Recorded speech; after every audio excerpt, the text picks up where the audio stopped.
오늘 하나님께서 우리에게 주신 말씀은 요한계시록 10장 1절에서 11절까지의 말씀입니다. 신약성경 408쪽에 있습니다. 요한계시록 10장 1절에서 11절까지의 말씀을 함께 합독하시겠습니다. 내가 또 보니 힘센 다른 천사가 구름을 입고 하늘에서 내려오는데 그 머리 위에 무지개가 있고 그 얼굴은 해 같고 그 발은 불기둥 같으며 그 손에는 펴놓인 작은 두루마리를 들고 그 오른발은 바다를 밟고 왼발은 땅을 밟고 사자가 부르짖는 것 같이 큰 소리로 외치니 그가 외칠 때 일곱 우레가 그 소리를 내어 말하더라. 일곱 우레가 말을 할 때 내가 기록하려고 하다가 곧 들으니 하늘에서 소리가 나서 말하기를 일곱 우레가 말한 것을 인봉하고 기록하지 말라 하더라. 내가 본 바 바다와 땅을 밟고 서 있는 천사가 하늘을 향하여 오른손을 들고 세세토록 살아계시니 곧 하늘과 그 가운데 있는 물건이며 땅과 그 가운데 있는 물건이며 바다와 그 가운데 있는 물건을 창조하신 이를 가리켜 맹세하여 이르되 지체하지 아니하리니 일곱째 천사가 소리내는 날 그의 나팔을 불려고 할 때에 하나님이 그의 종 선지자들에게 전하신 복음과 같이 하나님의 그 비밀이 이루어지리라 하더라.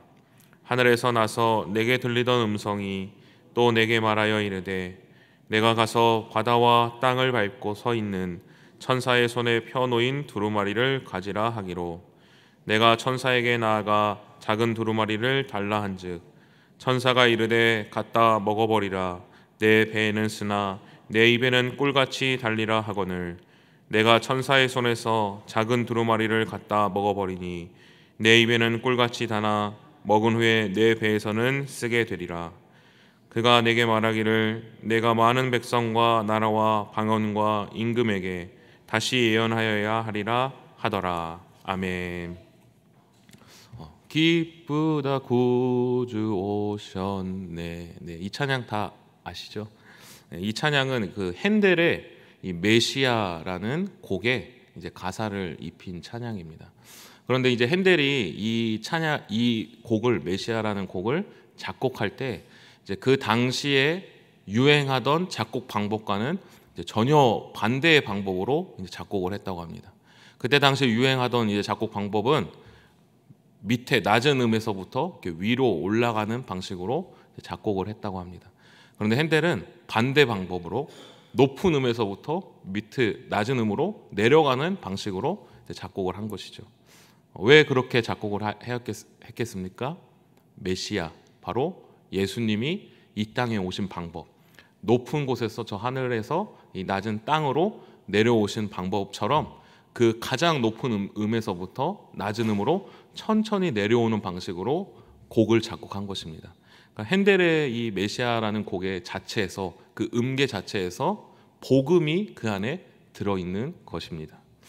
오늘 본문 우리가 함께 읽은 본문에도 바로 이제 이러한 유사한 것이 등장하게 됩니다. 바로 이 말씀의 구조 안에서 복음이 나타나는 것입니다. 이 말씀의 구조 안에서 그 사도 요한이 강조하고자 하는 이야기가 나오는 것입니다. 신약 성경에서 이 요한계시록은 묵시 문학으로 쓰여졌습니다. 로마서나 야고보서 등은 서신서, 편지 형식으로 쓰여진 것이죠. 그것과는 다르게 이제 요한계시록은 다른 방식으로 쓰여진 것입니다. 그래서 어떤 구조가 있습니까? 바로 기승전결이 있는 것입니다.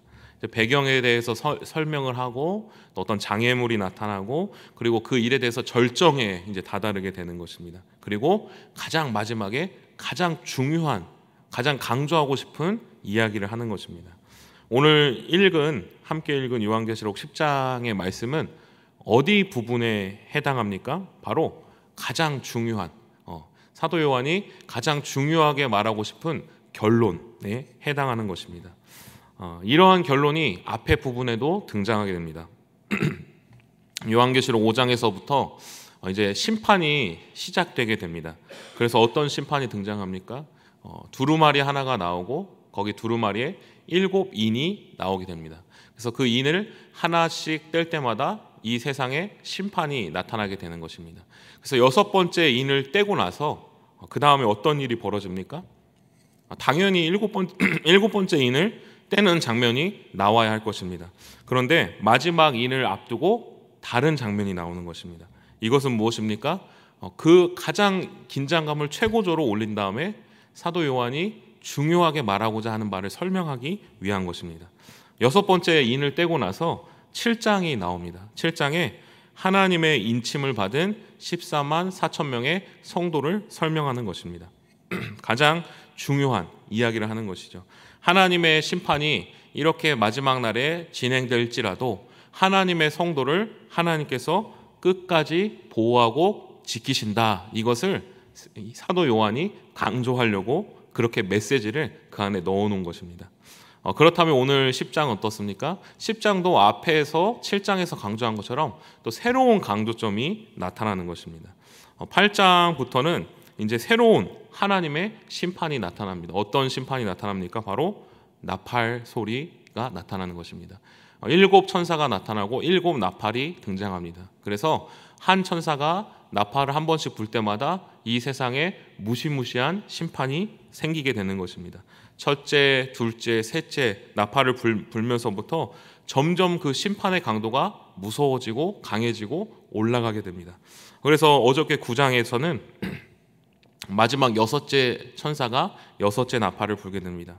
그래서 9장 후반부에 유브라데에 결박된 네 천사가 전 세계에 있는 사람의 3분의 1을 죽이도록 했다라고 말합니다. 엄청난 심판이 벌어진 것이죠. 그런데 그렇게 심판이 벌어졌음에도 불구하고 사람들은 여전히 우상 숭배하고 도둑질하고 음란하고 음행하고 여전히 회개하지 않았다라고 말을 하고 있습니다.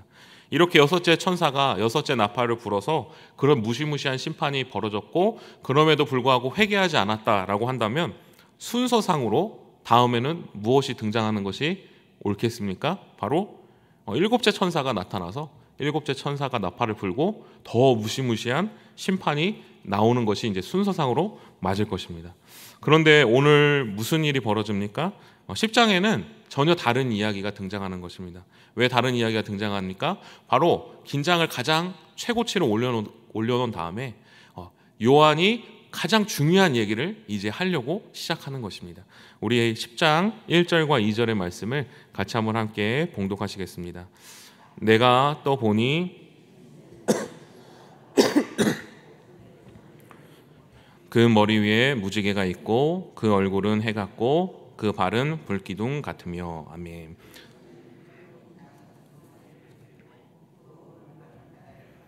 왼발은 땅을 밟고. 아멘. 일곱째 나팔이 나타나지 않고 누가 등장합니까? 바로 힘센 천사가 등장했다라고 말하고 있습니다. 이 천사는 어떤 천사입니까? 이 천사를 묘사하기를 하늘에서 이제 땅으로 내려오는데 구름을 입었다라고 말하고 있습니다. 구약 성경, 신약 성경을 보면 구름은 무엇을 나타냅니까? 바로 하나님의 임재를 나타냅니다. 모세가 시내산에 올라갔을 때 구름이 그 시내산에 덮어졌고, 또 예수님이 제자들과 변화산에 올라갔을 때 무엇이 덮어집니까? 구름이 덮어지게 된 것입니다. 바로 하나님의 그 임재, 하나님을 상징하는 것입니다. 그리고 이 천사의 모습을 보면 머리 위에 무지개가 있고 얼굴은 해 같고 발은 불기둥 같으며, 바로 거룩함과 영광스러움을 보여주고 있는 것입니다. 즉 이 천사는 하나님의 영광을 대리해서 하나님의 임재를 대신해서 하나님의 사자로서 힘센 천사가 나타난 것입니다. 그래서 이 천사가 부르짖는 것처럼 큰 소리를 내니 7 우레가 소리를 내어서 말하기 시작하였다라고 합니다. 그래서 사도 요한은 어떻습니까? 그 첫 번 요한계시록의 서두에 예수님이 그 모든 심판을 기록하라고 한 명령을 따라서 그 7 우레 소리를 기록하기 시작합니다. 그런데 그때 하늘에서 7 우레가 말한 것을 임봉하라, 기록하지 말라라고 말씀하십니다. 왜 계시의 말씀을 잠시 감추셨습니까? 본문을 이렇게 묵상하면서 제 아들이 잠깐 떠올랐는데요. 요즘 아들이 이제 주스를 좀 먹기 시작합니다. 그래서 맨날 일어나자마자 주스 이렇게 거립니다. 근데 때로는 이제 주스가 없을 때가 있지 않습니까? 좀 떨어질 때가 있지 않습니까? 그러면 인터넷에서 이제 주문을 합니다. 그러면 이제 또 주스 거리는데 이제 어떻게 합니까? 그 쿠팡에서 엄마가 이제 주문했어. 오늘 한 5시에서 7시 사이에 온다고 문자도 왔어. 택배 아저씨가 가지고 와서 우리 집 앞에 갖다 놓을 거야. 좀만 기다려봐. 제가 이렇게 설명할까요? 네. 이렇게 말해도 모르죠. 그렇기 때문에 저는 이렇게 말합니다. 오늘 온대. 미안해. 좀 참어. 오늘 꼭 와. 오늘 반드시 온대. 오늘 문자 왔어. 반드시 온대. 기다려. 오늘 먹을 수 있어. 이렇게 설명을 하는 것이죠. 마치 오늘 이 천사의 말이 이처럼 느껴졌던 것 같습니다. 그래서 이 천사가 5절에서 6절 무슨 행동을 합니까? 우리 5절과 6절 말씀을 한번 같이 함께 봉독하시겠습니다. 내가 본 바 바다와 땅을 밟고 서 있는 천사가 하늘을 향하여 오른손을 들고 세세토로 하늘과 그 가운데 있는 물건이며 땅과 그 가운데 있는 물건이며 바다와 그 가운데 있는 물건을 창조하신 이를 가리켜 맹세하여 이르되 지체하지 아니하리니. 아멘. 천사가 우레와 같은 7 우레의 소리로 장차 성도들에게 있을 일들, 이 세상에 있을 일을 설명을 했습니다. 그런데 그 7 우레의 그 말이, 그 내용이 인간의 이성과 상식을 뛰어넘는 말씀이었기 때문에 그것을 임봉하라고 말합니다. 그리고 그에 대해서 천사가 어떻게 말합니까?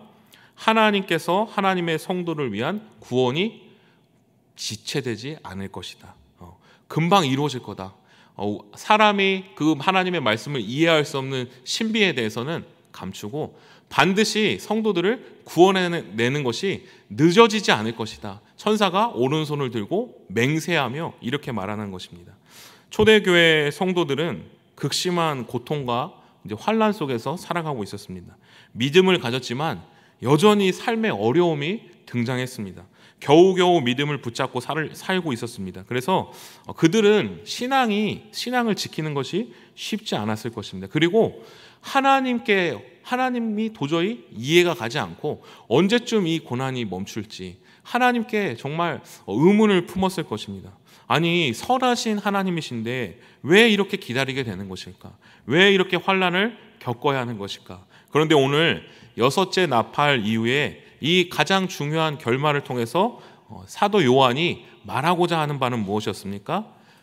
때는 그 비밀은 감추어져 있지만 하나님께서 절대로 지체하지 않으시고 너희들의 고통을 알고 계시고 하나님께서 너희를 지키시고 반드시 구원해 내실 것이다. 하나님을 향한 그 믿음을 결코 잊지 말아라. 예수 그리스도를 믿고 이 세상과 구별되어 살아가는 그 믿음을 끝까지 지켜라. 하나님이 반드시 너희를 구원해 내신다라고 강조하고 있는 것입니다. 때로는 우리의 삶 속에서도 우리의 문제를 가지고 하나님 앞에 나아갈 때, 또 기도할 때 하나님께서 마치 우리를 향하여 침묵하고 계시고 또 하나님께서 마치 그냥 가만히 계신 것처럼 여겨질 때가 있기도 합니다. 우리의 마음에 의심이 들 때도 있는 것입니다. 그러나 오늘 성경 본문은 말씀하고 있습니다. 그것이 감추어졌다. 하나님의 뜻이 감추어졌지만 그러나 하나님의 계획은 완벽하며 하나님이 우리를 구원하시기 위하여서 그 뜻을 지체하지 않고 계시고 가장 좋은 때에 가장 선하신 때에 우리를 구원하여 내실 것이다. 초대교회 성도들이 요한계시록의 말씀을 묵상하면서 믿음을 다시 굳게 하였던 것처럼 오늘 우리 모든 성도님들께서도 어떤 상황 가운데서도 흔들리지 않고 하나님이 나를 구원하시는 것을 지체하지 않으시고 반드시 구원해 내신다는 하나님이시라는 것을 끝까지 믿고 승리하는 우리 모든 성도님들 되시기를 간절히 소망합니다. 그리고 10장에 나타난 천사가 또 한 가지 행동을 합니다. 우리 9절의 말씀을 함께 봉독하시겠습니다. 내가 천사에게 나아가 작은 두루마리를 달라 한즉 천사가 이르되 갖다 먹어버리라. 내 배에는 쓰나 내 입에는 꿀같이 달리라 하거늘. 아멘. 천사가 내려올 때부터 그 손에 펼쳐진 작은 책을 가지고 있었습니다. 바로 이 작은 책은 무엇입니까? 하나님의 말씀입니다. 복음입니다. 성경입니다. 복음은 무엇입니까? 성경은 무엇입니까? 우리를 위해 십자가에 못 박혀 죽으시고 우리의 죄를 십자가에서 다 깨끗하게 씻으시고 우리를 의롭다 하시기 하여서 부활하신 예수 그리스도를 믿는 것이 복음입니다. 우리가 그 예수님을 우리의 구주로 영접할 때, 믿을 때 우리가 구원을 얻게 된다라는 것이 바로 복음이고 하나님의 말씀인 것입니다. 성도가 극심한 환난과 고통 속에서 이 세상의 심판이 진행되는 중에서 끝까지 붙들고 있어야 할 것, 하늘에서부터 내려오는 것이 무엇입니까? 바로 복음인 것입니다. 그런데 복음을 단순히 믿고 그냥 보고 살아가는 것이 아니라 어떻게 하라고 말씀하고 있습니까? 먹으라라고 말씀하고 있습니다. 그냥 스쳐 지나가는 것이 아니라 매일매일 나의 삶의 양식처럼, 내 몸에 뿌리 박는 것처럼, 내 몸의 살처럼 내 삶의 중심이 되게끔 복음을 먹으라는 것입니다. 그런데 이에 대한 설명이 있습니다. 내 배에는 쓰나 내 입에는 꿀같이 달리라, 이렇게 말합니다. 복음은 어떻습니까? 예수님을 믿기만 하면, 예수님을 구주로 영접하고 주님을 따르면 우리는 구원받은 인생이 되는 것입니다. 천국에 가게 되는 것입니다. 그 복음이 참으로 은혜롭고 감사합니다. 그러나 예수님을 구주로 영접하고 살아가는 우리의 삶은 어떻습니까? 쉬운 것이 아닙니다. 우리가 복음을 영접한다고 해서 우리의 삶이 갑자기 바뀌어지는 것이 아니라 윤택해진다라고 성경은 말씀하고 있지 않습니다. 오히려 믿지 않는 사람보다 어려워질 수도 있는 것입니다. 그러나 우리는 복음을 선택함으로써 우리의 삶이 때로는 힘들 때가 있으나 이 복음은 반드시 우리가 지켜야 하는 것이고 반드시 우리가 믿고 나아가고 끝까지 우리의 삶에 붙들고 나아가야 하는 것이 복음인 것입니다. 그래서 이 심판의 때에 천사가 작은 책을 사도 요한에게 주어서 먹으라 말한 것입니다. 사도 요한은 앞선 6 천사의 나팔 이후에 오늘 10장 본문의 말씀을 이야기합니다. 무엇입니까? 성도에게 닥쳐오는 고통, 심판이 때로는 우리의 생각, 우리의 마음으로는 이해할 수 없는 일들이지만, 그것이 우리에게 닥쳐오지만 하나님께서는 반드시 우리 성도들을 기억하고 계시고 또 구원해 내실 것이고 또 우리를 붙잡아 주실 것을 결코 지체하지 않으신다, 이 사실을 믿기를 바란 것입니다. 또 두 번째는 무엇입니까? 이러한 어려움 중에서도 우리가 먹어야 할 것, 우리가 소화시켜야 할 것, 우리의 몸으로 품어야 할 것이 무엇입니까? 바로 예수 그리스도를 향한 믿음인 것입니다. 예수님을 믿었지만 변함없이 내 상황이 어려울지라도 끝까지 예수님을 나의 구주로 모시고 예수님을 믿는 믿음, 복음 안에서 살아가도록 권면한 것입니다. 이 사실을 포기하지 않고 심판 속에서도 끝까지 우리를 지키시는 하나님만을 바라보도록 권면한 것입니다. 우리 모든 성도님들께서도 이 사실을 굳게 믿으시고 천지가 무너질지라도 하나님은 우리를 끝까지 지키시고 우리를 구원하시기를 지체하지 않으시고 또 복음이 우리를 저 천국으로 인도하여 주신다는 것을 믿고 나아가는 우리 모든 성도님들 되시기를 간절히 소망합니다. 기도하시겠습니다. 살아계신 하나님 아버지, 어떤 상황에도 우리의 믿음을 굳게 붙들어 주옵소서. 때로는 이 세상을 살아가면서 어려움과 고난 속에서 하나님을 향한 믿음이 흔들릴 때가 있음을 고백합니다. 그러나 주님께서는 우리의 연약함을 아시고 지체하지 않으시고 우리를 다시 굳게 하시고 승리케 해주시는 하나님이신 줄로 믿습니다. 어떤 상황에도 하나님께서 우리에게 주신 예수 그리스도의 그 구원의 복음을 가슴 깊이 새기고 끝까지 붙들고 저 천국까지 담대히 나아갈 수 있도록 인도하여 주옵소서. 예수님의 이름으로 기도합니다. 아멘. 다 함께 주님께서 가르쳐준 기도하겠습니다. 하늘에 계신 우리 아버지, 아버지의 이름을 거룩하게 하시며 아버지의 나라가 오게 하시며 아버지의 뜻이 하늘에서와 같이 땅에서도 이루어지게 하소서. 오늘 우리에게 일용할 양식을 주시고 우리가 우리에게 잘못한 사람을 용서하여 준 것 같이 우리 죄를 용서하여 주시고 우리를 시험에 빠지지 않게 하시고 악에서 구하소서. 나라와 권능과 영광이 영원히 아버지의 것입니다. 아멘. 우리 이 시간 계속해서 기도하실 때 오늘 주신 말씀 붙들고 먼저 기도합니다. 상황과 환경 속에서 낙심하는 것이 아니라 오직 예수 그리스도의 복음을 굳게 붙잡고 믿음을 가지고 승리하는 오늘 하루 될 수 있게 해달라고 함께 기도합니다. 성령으로 충만하게 하셔서 오늘도 마땅히 기도할 바를 알게 하시고 이를 통해 모든 것을 합력하여 선을 이루시는 하나님을 경험할 수 있도록 우리 선교사님들에게 성령의 충만함을 허락하여 주시고 그 땅에 예배가 세워지게 하시며 현지 사역자들이 많이 세워져 자립교회로 성장할 수 있게 해달라고, 또 우리 교회에서 한 주간 진행될 모든 사역들 가운데 지역사회의 선한 영향력으로 이어질 수 있게 해달라고, 전쟁과 테러가 종식되어지고 복음 선교에 막힘이 없게 하시며 온 세계와 열방에 하나님의 평화가 찾아올 수 있게 해달라고, 또 모든 여름 사역이 진행 중에 있습니다. 또 유치부 여름 성경학교 가운데 하나님의 능력이 나타나게 하시고 우리 자녀들이 예수 그리스도의 사랑을 충만하게 경험되어지는 또 성경학교 될 수 있게 해달라고, 이 시간 주님의 도우심을 간구하며 함께 합심하여 기도하겠습니다.